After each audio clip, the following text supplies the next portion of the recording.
қаланы неге Жидда деп атаған?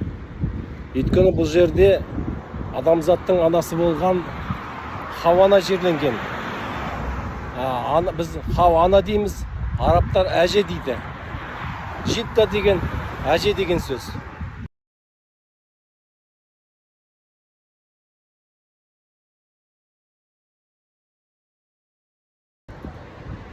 Міне осы жерде бүкіл адамзаттың анасы болған адам атаның қабырғасынан, қисық қабырғасынан жаратылған Хауа ананың бейіті екен.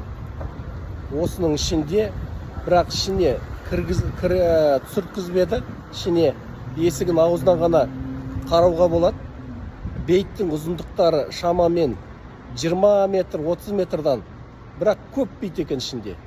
Көп адам жерленген, бірақ барлығы баяғы заманда сол ең бірінші адам ата мен Хауа жарылған кездегі адамдар жерленген бейіт екен.